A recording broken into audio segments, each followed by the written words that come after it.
College کے دور میں مجھ کو اپنے پھوپھی زاد شان سے محبت ہو گئی، کیونکہ وہ میرے ساتھ پڑھتے تھے۔ رشتہ دار ہی نہیں، ہم جماعت بھی تھے۔ نہ جانے کیوں کر اس معاملے کی بھنک والد صاحب کو ہو گئی۔ وہ روایتی قسم کے باپ نکلے اور انہوں نے میرے ارمانوں کا گلا گھونٹ دیا۔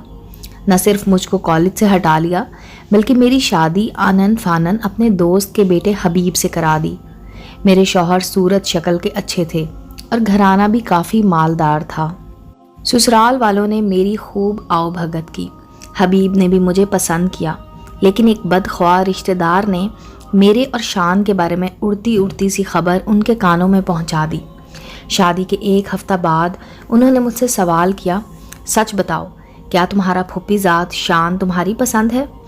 میں نے سنا ہے کہ تمہاری شادی والے دن اس نے خودکشی کی کوشش کی تھی۔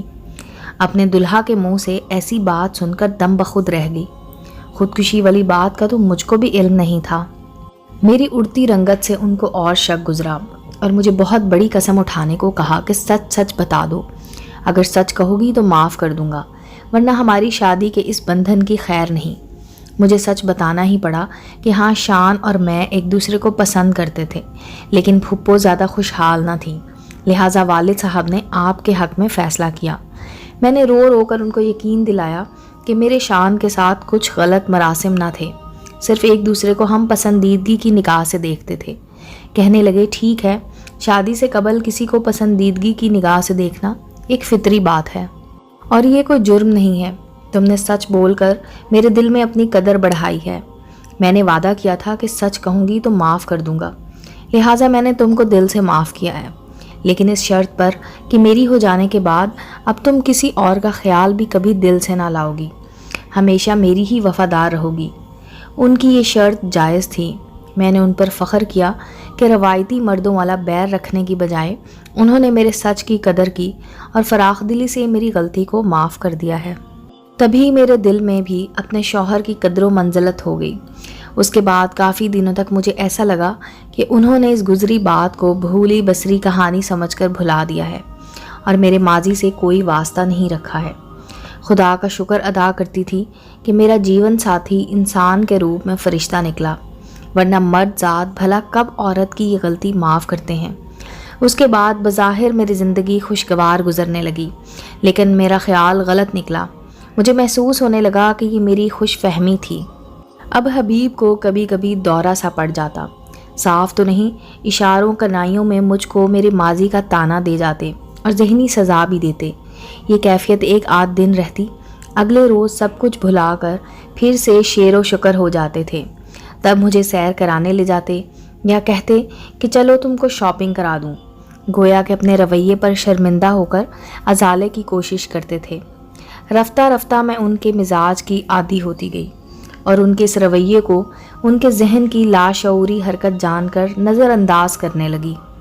زندگی کے 15 برس یوں ہی ہنستے روتے گزر گئے۔ میں 4 بچوں کی ماں بن گئی۔ اپنی زندگی سے مطمئن تھی کہ اچانک ایک روز امی کی زبانی پتہ چلا کہ تمہاری چھوٹی بہن عفیفہ کی شادی شان کے ساتھ طے ہو رہی ہے۔ اس خبر سے ایک دھچکا سا دل کو لگا، کیونکہ شان کے بارے میں حبیب جان چکے تھے۔ وہ شخص میرا بہنوئی بننے جا رہا تھا۔ ایسی صورت میں یقیناً حبیب میرا میکے میں آنا جانا پسند نہ کرتے، جہاں شان کا بطور داماد آنا جانا ہونے والا تھا۔ میرے والدین کو اس امر کا علم نہ تھا کہ حبیب مجھ سے شادی سے قبل کی کوئی بات اگلوا چکے تھے۔ میں نے امی سے التجا کی کہ عفیفہ کی شادی شان سے نہ کریں، لیکن انہوں نے اس بات کو زیادہ اہمیت نہ دی۔ بولی، بیٹی، تمہارے والد کو اپنی بہن کو راضی کرنے کی فکر ہے جو بیمار ہے، اور عفیفہ کے لیے بھی کوئی دوسرا مناسب رشتہ نہیں ہے، تو یہ رشتہ اب ہونا ہی ہے۔ کار خیر میں ارچن نہ ڈالو۔ آخر وہی ہوا جس کا ڈر تھا۔ حبیب کو امی کی زبانی علم ہو گیا کہ عفیفہ کی شادی شان سے ہونے جا رہی ہے۔ یہ خبر سنتے ہی ان کے دماغ میں تشویش کی لہر دوڑ گئی۔ اس سے پہلے شان ہمارے گھر نہیں آتے جاتے تھے، کیونکہ پھپھو میرا رشتہ شان سے نہ کرنے کی وجہ سے والد صاحب سے روٹھی ہوئی تھی، لہٰذا میرا بھی شان سے شادی کے بعد کبھی آمنا سامنا نہیں ہوا تھا۔ اب جب کہ تقدیر شان اور عفیفہ کو ملانے والی تھی تو ان سے میرا آمنا سامنا ہو جانا بھی لازمی تھا۔ یہی بات میرے شوہر کے لیے تشویش کا باعث تھی۔ انہوں نے مجھ سے کہا کہ تم اپنے والدین کو مجبور کرو کہ وہ عفیفہ کی شادی شان سے نہ کریں، بلکہ اس کے لیے ہمیں میرے بھائی کا رشتہ لے کر جاتا ہوں۔ میں نے امی سے بات کی کہ آپ شان کی بجائے عفیفہ کا رشتہ میرے دیور سے کر دیں، کیونکہ حبیب کی یہی خواہش ہے۔ اس طرح ہم دونوں بہنیں ایک گھر میں ہو جائیں گی۔ ویسے بھی مالی لحاظ سے میرا سسرال پھپھو والوں سے کہیں زیادہ بہتر ہے۔ عفیفہ اور میرا ساتھ ہو جائے گا تو ہم دونوں بہنیں خوش رہیں گی۔ پہلے یہ خیال حبیب کو کیوں نہیں آیا؟ اب جب کہ تمہارے والد نے اپنی روٹھی ہوئی بہن کو منانے کی خاطر شان کو داماد بنانا قبول کر لیا ہے، تو تم لوگ اس معاملے میں مداخلت کر رہے ہو۔ جان لو کہ تمہارے ابا کسی طور نہ مانیں گے، چاہے تمہارے میاں خود بات کر لیں۔ امی کا یہ جواب میں نے حبیب کو بتا دیا۔ وہ بولے ٹھیک ہے، میں خود تمہارے والد سے بات کیے لیتا ہوں، اگر وہ چاہیں تو ایک مکان تمہاری بہن کے نام لکھ کر دینے کو بھی تیار ہوں، لیکن عفیفہ کا رشتہ شان سے مجھے نامنظور ہے۔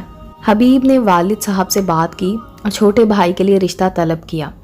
والد نے صاف انکار کر دیا، کہنے لگے بیٹا برسوں بعد روٹھی بہن کو منانے کا موقع ہاتھ آیا ہے اور شان بھی مان گیا ہے، تو میں یہ موقع کیوں ہاتھ سے گنوا دوں؟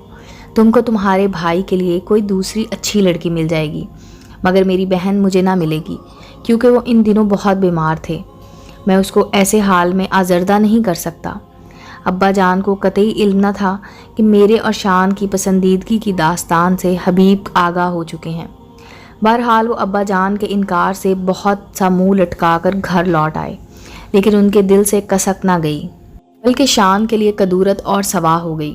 انہی دنوں میں بیمار پڑ گئی تو امی نے میری دیکھ بھال کے لیے عفیفہ کو میرے پاس بھیج دیا۔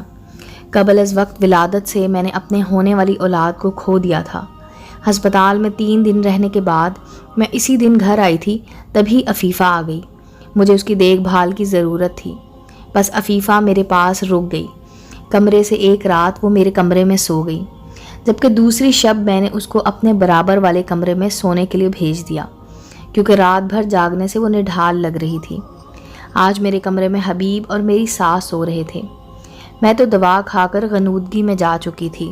معلوم نہ تھا کہ عفیفہ کو حاصل کرنے کے لیے حبیب ایسی گھٹیا چال چلیں گے کہ میری بہن کے کمرے میں آدھی رات کو اپنے چھوٹے بھائی کو بھیج دیں گے۔ صبح جب میں جاگی تو عفیفہ کو نہایت غمزدہ اور بھجا بھجا پایا۔ اس کی آنکھیں سرخ تھیں، مجھ کو لگا جیسے وہ رات بھر روتی رہی ہو۔ میرے پوچھنے پر بتا دیا کہ گزشتہ رات تمہارا دیور میرے کمرے میں آیا تھا۔ اس نے کمرے کی بتی روشن کی تو میری آنکھ کھل گئی۔ وہ مجھے اپنے ساتھ شادی کے لیے منانے آیا تھا۔ جب میں نے بتایا کہ والد کبھی راضی نہ ہوں گے اور وہ راضی نہ ہوئے تو میں ظاہر ہے کہ انہی کی رضا سے شادی کروں گی، تب آپ کے دیور نے مجھ سے دست درازی کی کوشش بھی کی، تاکہ ایسی صورتحال بن جائے کہ میں اسی سے شادی پر مجبور ہو جاؤں۔